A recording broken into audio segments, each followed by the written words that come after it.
కొత్త బట్టలు, కొత్త వెలుగులు. మీ ఇంటి పండుగ సంతోషాలకు అసలైన చిరునామా సీఎంఆర్ షాపింగ్ మాల్. అందరికీ భోగి, సంక్రాంతి, కనుమ శుభాకాంక్షలు. నమస్తే, వెల్కమ్ టు సుమన్ టీవీ. నేను జానకి. నిన్న ఇన్సిడెంట్ మనం చూస్తే సికింద్రాబాద్ వెస్ట్ మారేడ్పల్లిలో ఇంటర్ స్టూడెంట్ వర్షిని చనిపోవడం జరిగింది. ఎందుకు చనిపోయిందంటే తను కాలేజ్‌కి లేట్‌గా వెళ్ళడం జరిగింది. లేట్‌గా వెళ్ళిన తర్వాత అక్కడ లెక్చరర్ అడిగితే ఆ అమ్మాయి కూడా ఒక రీజన్ చెప్పింది. మా నాన్నకి హెల్త్ బాలేదు. నాకు కూడా పీరియడ్స్ ఉన్నాయి. సో, అందుకని నేను లేట్‌గా వచ్చానని కూడా ఆ లెక్చరర్‌కి ఆ అమ్మాయి యొక్క వివరణ అయితే ఇవ్వడం జరిగింది. ఆ లెక్చరర్ కూడా చాలా దారుణంగా క్లాస్ రూమ్‌లో అవమానించిన పరిస్థితి కనిపించింది. చూపించు, నీకొక్కటే పీరియడ్స్ వస్తున్నాయా? ఎవరికీ రావట్లేదా? అనే విధంగా కూడా ఒక రకంగా లెక్చరర్ అయ్యుండి ఆమె టీచర్ కూడా మధుర మేడంగా కూడా చెప్తూ ఉన్నారు. అక్కడ స్టూడెంట్స్ కూడా బైఠాయించి వి వాంట్ జస్టిస్ అంటూ కూడా ఆ అమ్మాయికి సపోర్ట్ చేస్తూ కూడా అడుగుతున్న పరిస్థితి కనిపిస్తుంది. ఈ నేపథ్యంలోనే ఆ అమ్మాయి ఒక్కసారిగా ఒత్తిడికి లోనే బ్రెయిన్ స్ట్రోక్‌కి గురై కూడా చనిపోవడం జరిగింది. ఇదే అంశం మీద ఈరోజు మనతో పాటు మాట్లాడడానికి ప్రస్తుతం డాక్టర్ మనతో psychologist cum sexologist doctor Sunitha గారున్నారు. మేడంతో మాట్లాడి మరిన్ని వివరాలు తెలుసుకుందాం. నమస్తే మేడం. నమస్తే మ్యామ్. మేడం, ఇప్పుడు నేను చెప్పినట్టు స్టార్టింగ్‌లో ఒక అమ్మాయికి పీరియడ్స్ వచ్చాయి. ఆ అమ్మాయి ఎందుకు లేట్‌గా వచ్చిందన్న రీజన్ గూడా చెప్పింది టీచర్ అడిగిన తర్వాత. క్లాస్ రూమ్‌లో అంతమంది మధ్యలో ఆ అమ్మాయిని అవమానానికి గురి చేసిన పరిస్థితి కనిపిస్తుంది. ఆ అమ్మాయి దాన్ని డైజెస్ట్ కూడా చేసుకోలేకపోయింది. అసలు ఆ టైంలో మనం నార్మల్‌గా చూసుకుంటే హార్మోన్స్ అన్నీ కూడా చాలా ఇంబాలెన్స్‌డ్‌గా ఉంటాయి. ఏ చిన్నది కూడా అన్నా కూడా తీసుకోవడానికి ఆహ్, రెడీగా ఉండదు బ్రెయిన్ అని కూడా నేను అనుకుంటున్నాను. యాస్ ఎ అమ్మాయిగా కూడా నేను చెప్తూ ఉన్నాను. ప్రతిదానికి కూడా ఎమోషనల్‌గా ఎక్కువ ఫీల్ అయిపోతూ ఉంటాం. వర్షిని విషయంలో కూడా అదే జరిగిందా? దీన్ని మీ భాషలో అంటే డాక్టర్ భాషలో మీరు ఏ విధంగా చెప్తారు? అమ్మ శ్యామల, ఇదేంటంటే వర్షినికి జరిగిన సంఘటననైతే చాలా బాధాకరమైన అంశము. తీవ్రంగా ఖండించాల్సిన విషయం గూడా. సో, అది లెక్చరర్ కారణమా? లేకపోతే ఆ అమ్మాయి మెంటల్ స్థితి కారణమా? Whatever it is. ఆ యొక్క పరిస్థితి ఏదైతే జరిగిందో అది ఖచ్చితంగా సభ్య సమాజం మొత్తం చింతించవలసినటువంటి అంశం. Coming to the situation and అక్కడ ఎనాలిసిస్ చేసినట్లయితే అక్కడ ఏం జరిగింది అనేది, ఒక ఇంటర్మీడియేట్ చదివే అమ్మాయి అంటే మనం కౌమార దశ అని అంటాం. ఈ కౌమార దశలో సహజంగా ఆడపిల్లల్లో ఉండేటువంటి ఎమోషనల్ బ్యాలెన్స్ అనేది చాలా చాలా కేర్ తీసుకోవాల్సిన విషయం. ఇది మగపిల్లలకి, ఆడపిల్లలకి ఈ కౌమార దశలో ఏంటంటే చాలా హార్మోనల్ చేంజెస్ జరుగుతూ ఉంటాయి. ఫిజికల్‌గా చేంజెస్ జరుగుతూ ఉంటాయి. సైకలాజికల్ చేంజెస్ కూడా చాలా జరుగుతూ ఉంటాయి. ఈ నేపథ్యంలో ఒకటి మనం వర్షిణిని అభినందించవలసిన విషయం ఏంటంటే, నాకు పీరియడ్స్‌లో ఉన్నాను. ఇప్పుడు నేను పీరియడ్స్ టైమ్‌లో ఉన్నాను అని ఓపెన్‌గా చెప్పగలిగినటువంటి బోల్డ్‌నెస్ ఉండడం అనేది ఖచ్చితంగా మనం అభినందించవలసిన విషయం.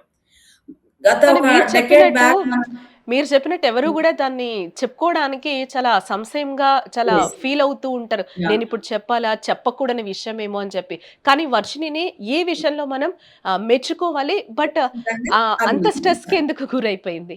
ప్రాబ్లమ్ ఏంటంటే, ఆ అమ్మాయి ఎంత బోల్డ్‌గా చెప్పిందో, ఆ బోల్డ్‌నెస్‌గా నా సిట్యుయేషన్ ఇది. నేను పీరియడ్స్‌లో ఉండడం వలన నాకు కొంచెం ఇబ్బంది ఉండి కొంచెం లేట్ అయ్యాను అని చెప్పినప్పుడు, ఆ విషయాన్ని అక్కడ లెక్చరర్ తీసుకోలేకపోయింది. అలాంటి విషయాన్ని బహిరంగంగా ఆ అమ్మాయి అంతమందిలో చెప్పడం అనేది, బికాజ్ లెక్చరర్ అంటే ఖచ్చితంగా ఒక 3, 4 డెకేడ్స్ గ్యాప్ ఉండి ఉంటుంది. సో, ఈ తరం అమ్మాయిలు అట్‌లీస్ట్ నేను ఈ సిట్యుయేషన్‌లో ఉన్నానని చెప్పగలుగుతున్నారు. బట్ 2 డికేడ్స్ బ్యాక్ అండి. ఆ అమ్మాయికంటే ఒక 20 ఏళ్ళు పెద్ద ఉన్నటువంటి మేబీ అయ్యుంటది lecturer. I don't know what is her age. But ఆ ఏజ్ వాళ్ళకేంటంటే, ఇలాంటి ఒక విషయాన్ని ఇంత బోల్డ్‌గా చెప్పడం ఏంటి అనేది తీసుకోలేకపోవడం అనేది ఆవిడ ప్రాబ్లమ్ అయ్యుంటుంది. బట్ ఇంకొక విషయం ఏంటంటే, పీరియడ్స్ ఏంటి ఎలా చూపించు అని లెక్చరర్ అన్నారు అనేది చాలా తప్పు. ఖండించాల్సిన విషయమే. బట్ ఇక్కడ మనం అర్థం చేసుకోవాల్సింది ఏంటంటే, ఆవిడ ఉన్నటువంటి కండిషన్ ఏంటి? ఆ లెక్చరర్ ఆ రోజు ఆ క్లాస్ చెప్తున్న టైంలో ఆవిడ ఉన్నటువంటి మెంటల్ కండిషన్ ఏంటి?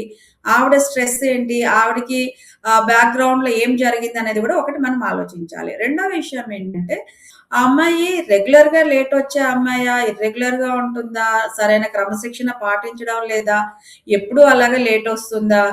ఎప్పుడు లేటొచ్చి ఏదో ఒక కారణం చెప్పే అమ్మాయి అనుకోండి, పర్ఫెక్ట్‌గా ఎప్పుడు గూడా క్లాస్‌కి కరెక్ట్‌గా వచ్చే పిల్ల కాదు.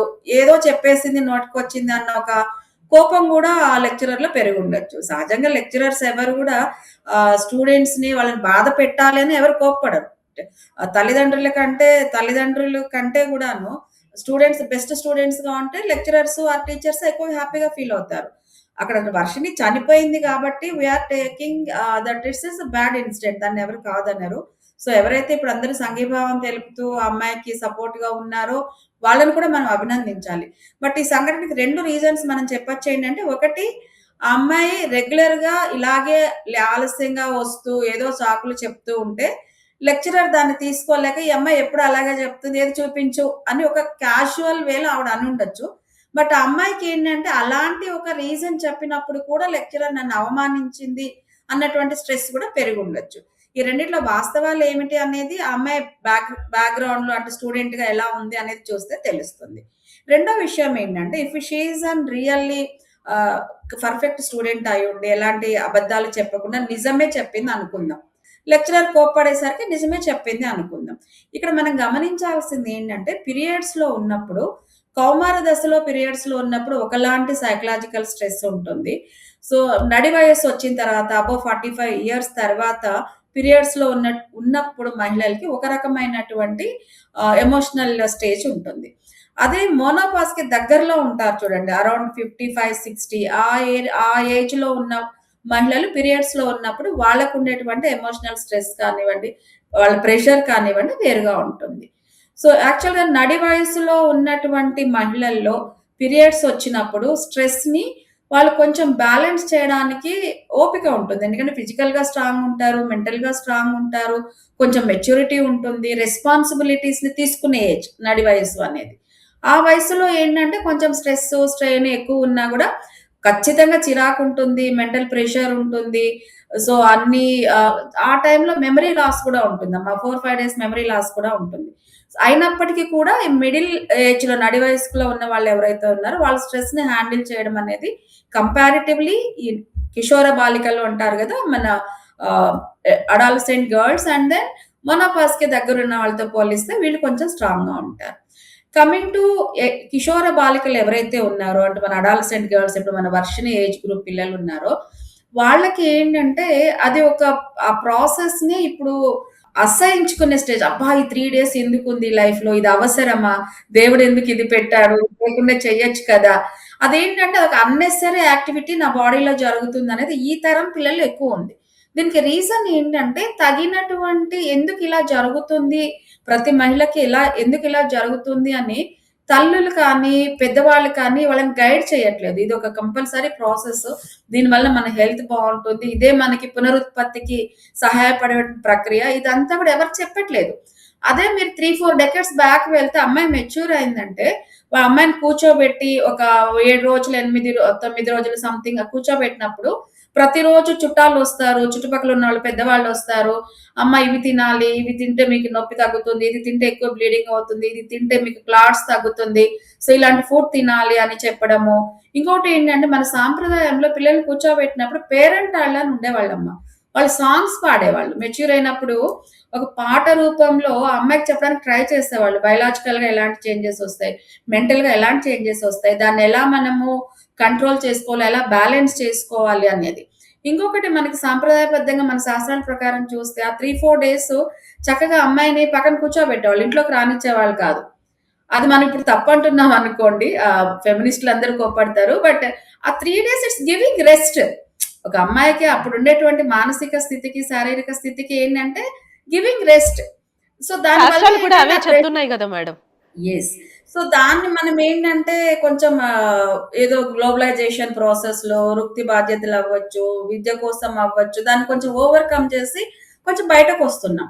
వస్తున్నప్పుడు ఆ 3 డేస్ మనకొక కంఫర్టబుల్ ఎన్విరాన్మెంట్ క్రియేట్ చేయడానికి మన సొసైటీ రెడీగా లేదు. ఇప్పుడు మనం ఒక క్లాస్ రూమ్‌లో 30 మంది పిల్లలున్నారంటే ఖచ్చితంగా ఇద్దరో, ముగ్గురో పీరియడ్స్‌లో ఉంటారు ప్రతిరోజు. అవును. ఇంటర్మీడియేట్ తర్వాత మనం చూసుకుంటే అది it's an regular process. So, ఆ ఇద్దరో, ముగ్గురో ఒక పిల్లలు ఒక పీరియడ్స్‌లో డౌట్ మేడం ఉన్నప్పుడు ఇక్కడ. యాక్చువల్‌గా ఇప్పుడు వర్షిణి ఏజ్ లాంటి వాళ్ళు కౌమార దశలో ఉన్న పిల్లలు ఇట్లాంటి ఇష్యూస్ వచ్చినప్పుడు ఎట్లా ఫేస్ చేయాలి? అంటే వాళ్ళ బ్రెయిన్ కూడా ఏ విధంగా ఉంటుంది? ఆ టైంలో మానసిక పరిస్థితి కావచ్చు, ఆ టైంలో వీళ్ళు ఎలాంటి జాగ్రత్తలు తీసుకోవాలి అంటారు మీరు? సో, ఇలాంటి పీరియడ్స్ టైమ్ అంటే పీరియడ్స్ ఎప్పుడైతే మనకి పీరియడ్స్ అంటే బ్లడ్ డిశ్చార్జ్ బ్యాడ్ బ్లడ్ బయట వస్తుందో, ఆ 5 డేస్ మాత్రమే, కొంతమందికి అది 5 డేస్ ఉంటుంది. ఖచ్చితంగా కిషోర బాలికలకి 5 డేస్ ఉంటుందన్న. యంగ్ ఉంటారు కాబట్టి చాలా స్ట్రాంగ్ ఉంటారు. సో, వాళ్ళ పీరియడ్స్ అయిన తర్వాత స్టార్టింగ్‌లో 5 డేస్ ఖచ్చితంగా వాళ్ళకి ఐ మీన్ బ్యాడ్ బ్లడ్ బయటికి రావడం అనేది ఉంటుంది. ఈ కిషోర్ బాలికల్లో ఏంటంటే ఆ పీరియడ్స్ స్టార్ట్ అవ్వడానికి ఒక 2 డేస్ ముందు నుంచే చిరాకు అనేది ఎక్కువుంటుంది. వాళ్ళకి పీరియడ్స్ స్టార్ట్ అయినాక వచ్చేదేంటంటే ఆందోళన నాన్న. ఈ ఆందోళన ఏంటంటే అసలు ఒక దగ్గర కూర్చోనివ్వదు, ఒక దగ్గర నిలబడనివ్వదు, అటెన్షన్ వాళ్ళొక దగ్గర పే చెయ్యలేరు. సో, ప్రతి హాఫ్ అన్ అవర్‌కి ఒకసారి ఐ మీన్ కాలేజ్‌లో ఉన్న పిల్లలు గదా! వాళ్ళేంటంటే ప్రతి హాఫ్ అన్ అవర్‌కి ఒకసారి నా డ్రెస్ ఏమన్నా పాడైందా? ప్రతి పీరియడ్ తర్వాత వాష్‌రూమ్‌కెళ్ళి రావాలనుకోవడము. ఇలాంటి ఒక ఆందోళనకరమైనటువంటి స్టేజ్‌లో ఉంటుంది వాళ్ళ బ్రెయిన్. సో, ఖచ్చితంగా లెక్చరర్స్ గనుక గమనిస్తే అంటే బీయింగ్ ఎ వుమెన్ లెక్చరర్స్‌కి ఖచ్చితంగా తెలుస్తుంది ఎవరెవరు పీరియడ్స్‌లో ఉన్నారు అనేది. అంటే యాక్చువల్‌గా మేము టీచర్స్‌కి, లెక్చరర్స్‌కి గూడా క్లాసెస్ చెప్తూ ఉంటాం. మీ క్లాస్‌లో ఉన్న పిల్లల్లో, కిషోర బాలికల్లో మీరు పిల్ల మొఖం జూసి చెప్పగలగాలి వాళ్ళు పీరియడ్స్‌లో ఉన్నారనేది. మీకు ఈజీగా తెలుస్తుంది. టీచర్స్‌కి ఇచ్చే ట్రైనింగ్స్‌లో చెప్తుంటామనమాట.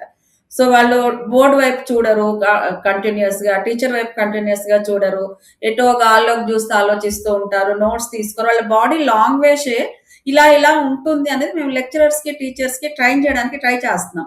ఇప్పుడిప్పుడే కొన్ని కొన్ని కాలేజెస్‌లో చేస్తున్నామనమాట.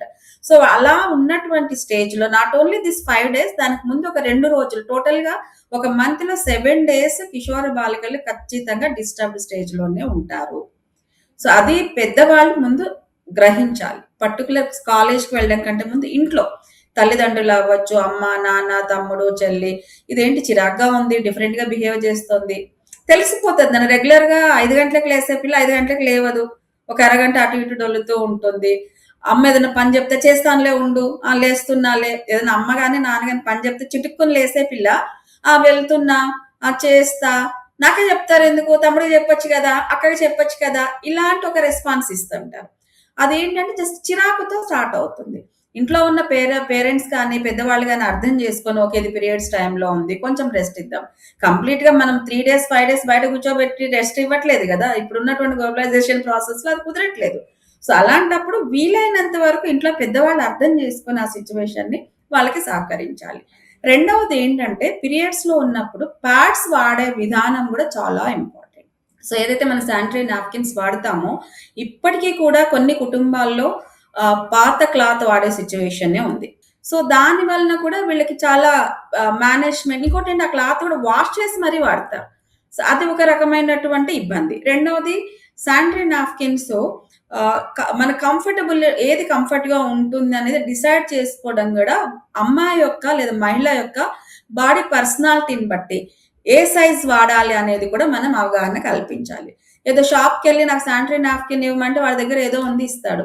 బట్ ఎలాగైతే మనం డ్రెసెస్ కొనుక్కున్నప్పుడు స్మాల్, మీడియం, లార్జ్, ఎక్సెల్ అని అంటామో, సో, అలాగే వీళ్ళు తల్లులు కానీ, లేకపోతే పెద్దమ్మలు వాటెవర్ వాళ్ళ పిల్లల్ని గైడ్ చేస్తున్న వాళ్ళు ఈ సైజ్ నాప్కిన్ సరిపోతుందని చెప్పగలగాలి. ఇంకోటేంటంటే ఈ నాప్కిన్స్‌లో గూడా 1 అవర్ డ్యూరేషన్ హ్యాండిల్ చేయగలిగినవి ఉంటాయి. 3 అవర్స్ డ్యూరేషన్ హ్యాండిల్ చేయగలిగినవి ఉంటాయి. 6 అవర్స్ కంటిన్యూయస్‌గా హ్యాండిల్ చేయగలిగిన నాప్కిన్స్ గూడా ఉంటాయి. ట్రావెల్‌లో ఉన్నప్పుడు మధ్యలో మార్చుకోవడానికి కుదరని వాళ్ళని మాత్రమే ఈ 6 అవర్స్ ఉండేటువంటివి వాడండి అని జెప్తాం. బట్ బెస్ట్ ఏంటంటే ఎవ్రీ 2 అవర్స్‌కి ఒకసారి నాప్కిన్ మార్చుకోవడం అనేది వీళ్ళ చిరాకు తగ్గించడానికి సహాయపడుతుంది. 2 అవర్స్‌లో ఆ నాప్కిన్ కొంతమంది ఏంటంటే ఆ నాప్కిన్ పూర్తిగా వెట్ అవ్వలేదు. ఇంకొంసేపు ఉంచొచ్చు అని చెప్పి కంటిన్యూ చేస్తూ ఉంటారు.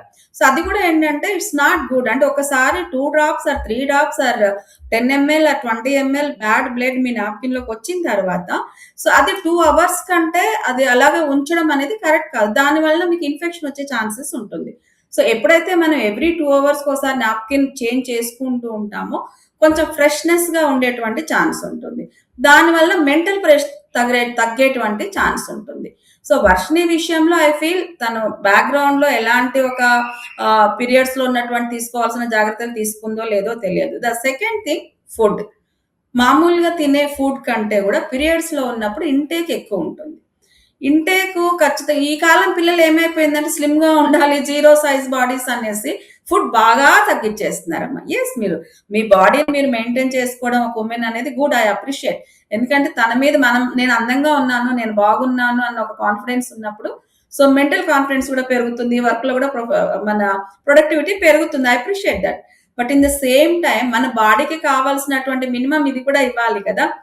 సో పెద్ద పెద్ద వాళ్ళు ఆర్థికంగా బాగున్న వాళ్ళంటే ప్రోటీన్ సెపరేట్ తీసుకుంటారు. అదొక డైట్ ఫాలో అవుతారు. But middle class, lower middle క్లాస్‌లో ఏంటంటే అన్నం మానేస్తే చాలు, ఫుడ్ తగ్గిస్తే చాలు సన్నగా ఉంటా అనుకుంటున్నారు. ఓకే. వాళ్ళ పరిస్థితిని నేనేం తప్పు పట్టను. బట్ ఎప్పుడైతే మీరు పీరియడ్స్‌లో ఉన్నారో ఫుడ్ ఇంటేక్ రెగ్యులర్ కంటే కూడా ఎక్కువ తీసుకోవాలి. శారీరకంగా చేసే పనులు రెగ్యులర్‌గా చేసే దానికంటే తక్కువగా చెయ్యాలి. ఎక్కువ టైము నిద్రపోవడానికి ట్రై చేయండి. పీరియడ్స్‌లో ఉన్నప్పుడు ఎక్కువ శారీరకమైనటువంటి పనిని రెగ్యులర్‌గా చేస్తున్న దానికంటే తగ్గించండి. ఫుడ్ ఇంటేక్ ఎక్కువ తీసుకోండి. ఎక్కువ సమయం నిద్రపోవడానికి ట్రై చేయండి. ఎవ్రీ 2 అవర్స్‌కి ఒకసారి నాప్కిన్ చేంజ్ చేసుకోవడానికి ట్రై చేయండి. సో, ఇలాంటి టిప్స్ ఏంటంటే కొంతవరకు మనల్ని బాడీ స్టిఫ్‌గా ఐ మీన్ పర్ఫెక్ట్‌గా ఉండడానికి, సో, బాడీలో ఎనర్జీస్ అన్నీ వేస్ట్ అవ్వకుండా ఉండడానికి సహాయం చేస్తుంది. ఎప్పుడైతే మనం ఫిజికల్‌గా స్ట్రాంగ్‌గా ఉంటామో, మెంటల్‌గా స్ట్రాంగ్‌గా ఉండడానికి కూడా ఛాన్స్ ఉంటుంది. సో, వర్షిణి విషయం మనం పర్టిక్యులర్‌గా చూసుకుంటే, ఇలాంటి ఒక బ్యాక్‌గ్రౌండ్‌లో అమ్మాయి ఎన్ని అంశాలు ఉన్నాయనేది చూడొచ్చు. లెక్చరర్ ఏదో క్లాస్‌లో అలా చూపించు అందరికి అని 10 మందిలో అంది కాబట్టి ఆ స్ట్రెస్ తీసుకోలేకపోయిందంటే, అంతకుముందు ఆ అమ్మాయి మైండ్‌లో ఏం స్ట్రెస్ లేదనుకోండి. ఈ అంశం పెద్ద అంశం గాదు. సో, బ్యాక్‌గ్రౌండ్‌లో కొంత స్ట్రెస్‌లో వచ్చి ఉంటుంది. ఇది ఇంకా పైలప్ చేసి ఆ అమ్మాయికి అలాంటి ఒక దురదృష్టకరమైనటువంటి సంఘటన జరగడానికి ఛాన్స్ ఉండుండొచ్చు. అంటే ఇక్కడ ఎక్కువ సో, మనం వర్షిని కూడా స్ట్రెస్ ఎక్కువ ఫేస్ చేసిందంటారా డాక్టర్? ఖచ్చితంగా అమ్మ. ఎందుకంటే ఆ ఒక్క మాట లెక్చరరు తను రోజు చూసే 30 మంది పిల్లల ముందు లెక్చరర్ ఆ మాట అనగానే ఒకేసారి అంత బూస్ట్ అవ్వదు. ఆల్రెడీ తను రావడమే చాలా స్ట్రెస్‌లో వచ్చింది. సో, రాగానే ప్రొఫెసర్ ఐ మీన్ లెక్చరర్ తిడతారన్న భయము సంథింగ్ ఏదో బ్యాక్‌గ్రౌండ్‌లో జరిగుంటుంది. సో, ఏమేం చెప్పాలి? ఎలా చెప్పాలి? 10 మందిలో తిట్లు తినకుండా ఉండాలి. ఇలాంటిదంతా అమ్మాయి స్ట్రెస్ అంతా పైలప్ చేసుకొని వచ్చింది. సో, అమ్మాయి మార్నింగ్ నిద్ర లేసినప్పటి నుంచి ఇంట్లో ఏమేమి అంశాలు అమ్మాయిని స్ట్రెస్‌కి గురి చేశాయో అది గూడా మనం ఆలోచించాలి. సో, ఏం లేదు నాన్న సింపుల్ ఇది ఒక వాటర్ బాటిల్ ఇలా పట్టుకున్నాము. ఇలా పట్టుకుంటే ఒక 5 నిమిషాలు, 10 నిమిషాలు నాకు ప్రాబ్లమ్ లేదు. దీన్ని నన్ను గంట సేపు పట్టుకోమంటే ఖచ్చితంగా ఇట్స్ పెయిన్. సో, హ్మ్. 11 గంట తర్వాత 61 నిమిషంలో ఎవరైనా వచ్చి ఏంటమ్మా పట్టుకోలేవా అది అనగానే నేను పడేస్తా. హ్మ్. ఈ 50 నిమిషాలు ఇట్స్ ఓకే. నా స్టామినా నేను చేయగలిగాను. బట్ ఈ వర్షిణి విషయంలో ఈ ఒక్క మాట వల్లనే ఆ అమ్మాయి చాలా ఫ్రెష్‌గా, కూల్‌గా, ప్రశాంతంగా వచ్చిన అమ్మాయి. ఈ ఒక్క మాట వల్లనే స్ట్రెస్‌కి గురి అయ్యి ఇంత దుర్ఘటన జరిగేటువంటి ఛాన్స్ లేదు. So, okay. ముందు ఆ అమ్మాయి స్ట్రెస్ పైలప్ అయ్యి వచ్చింది. అది ఒక్కసారి ఈవిడ ఇలా అనగానే అది పైలప్ అయ్యి ఇంత దుర్ఘటన జరగడానికి కారణం ఉంది. So, coming to the other side of the coin కూడా మనం చూడాలి. మన వర్షిణి నష్టపోయింది కాబట్టి ఆ అమ్మాయి వైపు మనకు సానుభూతి ఉంటుంది. యెస్ మనం మనుషులుగా మనం ఖచ్చితంగా బాధపడవలసిన అంశమే. But other side of the coin ఒక సైకాలజిస్ట్‌గా మాట్లాడాల్సొస్తే, ఆ లెక్చరర్ అలా ఎందుకు మాట్లాడింది? అని మాట్లాడే అంత అలాంటి ఒక అంటే అసభ్యకరమైన పదమని అనను కానీ, అలాంటి పదాలు అంత గబుక్కున అనలేరు. ఒక 30 మంది ఎదురుగా ఉన్నప్పుడు ఫ్రెండ్స్ గూడా ఫైనల్‌గా సరదాగా అంటే అనలేరు. ఫైనల్‌గా అలాంటిది నేను గూడా ఒకటి అడుగుతున్నాను మ్యామ్. అంటే ఈ టైంలో అమ్మాయిలు కూడా వెళ్ళకపోవడమే బెటర్ ఏమో. ఎందుకననంటే వాళ్ళ స్ట్రెస్ ఏ విధంగా ఉంటుందో కూడా అనలైజ్ చేయలేము. ఎందుకంటే మీరు ఏజ్ ప్రకారం కూడా ఇక్కడ వివరించడం జరిగింది. ఒక్కొక్క ఏజ్ మెనోపాజ్ వరకు కూడా మీరు చెప్పడం జరిగింది చాలా క్లియర్‌గా. వాళ్ళ స్ట్రెంగ్త్ ఏ విధంగా ఉంటుంది, వాళ్ళ మానసిక పరిస్థితి ఏ విధంగా ఉంటుంది అనేదైతే మీరు క్లియర్‌గా ఎక్స్‌ప్లెయిన్ చేశారు కాబట్టి ఆ టైంలో టోటల్ రెస్టే బెటర్ అంటారా ఫైనల్‌గా? ఖచ్చితంగా నాన్న. మన ఎడ్యుకేషనల్ సిస్టమ్ గనక అలౌ చేస్తే, ప్రతి నెల ఆ 3 రోజులో, ఆర్ 5 రోజులో అమ్మాయిల్ని వాళ్ళకి స్కూల్‌కి వెళ్ళకుండా ఉండడానికి అవకాశం కల్పించగలిగితే గనక చాలా చాలా బెటర్ చేంజెస్ ఒస్తాయి. ఈ విషయం గురించి యాక్చువల్‌గా ఎడ్యుకేషన్ డిపార్ట్‌మెంట్‌లో ఒక సీనియర్ ఐఏఎస్ మహిళా ఆఫీసర్‌తో నేను మాట్లాడాను. అంటే ఒక 3 ఇయర్స్ క్రితము ఒక వుమెన్ ఉన్నారు ఆ పొజిషన్‌లో. So, senior IAS officer. ఆవిడతో నేను మాట్లాడాను. మేడం మనం ఏమైనా చేయగలుగుతామా? ఈ 3, 4 డేస్ పిల్లలు స్కూల్‌కి రాకపోయినా పర్వాలేదు. ఇంట్లో రెస్ట్ తీసుకోమని చెప్దామా? ఇలా చేస్తే చాలా వరకు బెటర్‌గా ఉంటుంది గదా! అని మాట్లాడడం జరిగింది. She is an very positive officer అనమాట. సో, తను చెప్పిందేంటంటే డాక్టర్ గారు మనం ఇప్పుడు పిల్లల్ని మీరు ఆ పీరియడ్స్ టైమ్‌లో ఉన్నప్పుడు రాకపోయినా పర్వాలేదు అని అంటే, అక్కడ 2 విషయాలు ప్రాబ్లమ్ అవుతుంది. ఒకటేంటంటే ప్రతి పిల్లకి ఖచ్చితంగా ఎవ్రీ మంత్ సేమ్ డేట్‌కి పీరియడ్స్ రాదు. వీళ్ళు స్కూల్ ఎగ్గొట్టి అదొక వంక చెప్పే ఛాన్స్ ఉంది. రెండవది ఏంటంటే, ఒకవేళ మనం ఆ 3 డేస్ మీరు స్కూల్‌కి రాకపోయినా పర్వాలేదు అని ఒక ఆప్షన్ గనుక ఇస్తే, ముందు తల్లిదండ్రులు మన మీద తిరగబడతారండి. ఎందుకు అంటే, ఇప్పుడు మా పిల్లలకి 90% రావాలి, 98% రావాలి అని పిల్లల్ని ప్రెషర్ కుక్కర్‌లో పెట్టి ఉడికిచ్చేస్తున్నారమ్మా. పిల్లలకి నాలెడ్జ్ ఎంతొస్తుందనే దానికంటే కూడా, పిల్లలకి ఎన్ని మార్కులొస్తున్నాయి అన్న దాని మీదనే తల్లిదండ్రుల ఫోకస్ ఉంది. మేము ఇన్ని లక్షలు ఖర్చు పెట్టి చదివిస్తున్నాము, పిల్లల్ని ఇంత చేస్తుంటే మీరు నెలకు 3 రోజులు ఇంట్లో ఇక్కడ గూడా మనం ఉండమంటే వీళ్ళకి మాట్లాడుకోవాలి. చదువు ఎందుకంటే ఇక్కడ మార్క్స్ మీద లేకపోతే మా పిల్లలు ఫస్ట్ రావాలి అని ఒక ప్రయారిటీ తీసుకుంటూ రైట్. ఉన్నారు. But at the same time student mind strength గూడా ఏ విధంగా ఉంది, మానసికంగా ఏ విధంగా ఉన్నారు అనేది కూడా ఇక్కడ ఈరోజు పేరెంట్స్ ఆలోచించలేని పరిస్థితి కనిపిస్తుందేమో. ఈరోజు ఎల్‌కేజీ పిల్లోడి నుంచి తీసుకున్నా కూడా ఎంబీబీఎస్ ర్యాంక్స్ స్టూడెంట్స్ వరకు కూడా మనకి తరచుగా ఇదే కనిపిస్తుంది. బట్ దీనికి ఎక్కడా కూడా అడ్డుకట్ట వేయలేం మేము. ఫైనల్‌గా అయితే ఆహ్, అమ్మాయిలకి ఏం చెప్తారు మీరు? సో, అమ్మాయిలకైతే 3 విషయాలు నేను ఆల్రెడీ ఇందాక చెప్పాను. మీరు పీరియడ్స్‌లో ఉన్నప్పుడు శారీరకంగా చేసే పని తక్కువ చేయండి. రెగ్యులర్‌గా చేసుకునే ఫుడ్ కంటే ఎక్కువ ఫుడ్ తీసుకోండి. మంచి క్వాలిటేటివ్ ఫుడ్ తీసుకోండి. ఎక్కువ సేపు నిద్రపోవడానికి ట్రై చేయండి. అలాగే ప్రతి 2 అవర్స్‌కి ఒకసారి నాప్కిన్ చేంజ్ చేసుకోండి. ఈ 4 విషయాలు చేయడం వలన శారీరకంగా మీరు కొంచెం ఫ్రెష్‌గా ఉండటానికి, కొంచెం మీకు స్టామినా ఉండడానికి సహాయపడుతుంది. ఎప్పుడైతే మీరు ఫిజికల్‌గా స్ట్రాంగ్‌గా ఉంటారో, మెంటల్‌గా స్ట్రాంగ్‌గా ఉంటారు. ద సేమ్ టైమ్ మీ ఇంట్లో పేరెంట్స్‌కి, అమ్మకి, నాన్నకి, తమ్ముడికి, చెల్లికి అందరికి చెప్పండి. నేనిప్పుడు పీరియడ్స్‌లో ఉన్నాను. నాకు కొంచెం చిరాకు ఎక్కువుంది. నన్ను విసిగించకండి. రైట్. అని ఇంట్లో వాళ్ళకి చెప్పినప్పుడు ఏంటంటే, మీరు స్కూల్‌కో, ఆఫీస్‌కో వచ్చే లోపు ఇంట్లో మీ మీద ప్రెషర్ తక్కువుందనుకోండి. మనం ఎగ్జాక్ట్‌లీ. ఆఫీస్‌కొచ్చి అందరికి చెప్పలేం. నేను పీరియడ్స్‌లో ఉన్నాను. నన్ను అవును. విసిగించకండి అని చెప్పలేము. బట్ అట్‌లీస్ట్ మీ క్లోజ్ ఫ్యామిలీకి మీరు చెప్పండి. అప్పుడేంటంటే మీరు ఆఫీస్‌కో, స్కూల్‌కో వచ్చే వరకు మీ మీద ప్రెషర్ తక్కువుండడానికి సహాయపడుతుంది. దెన్ మీరు తిరిగి ఇంటికి వెళ్ళాక కూడా వాళ్ళు మీకు హెల్ప్ చేస్తారు. So, okay. ఈ 3 డేస్ తనకి బావుండేది కదా! అని. So, that is one of the best option అండి. Right ma'am. Thank you so much. Thank you అమ్మా. Thank you so much.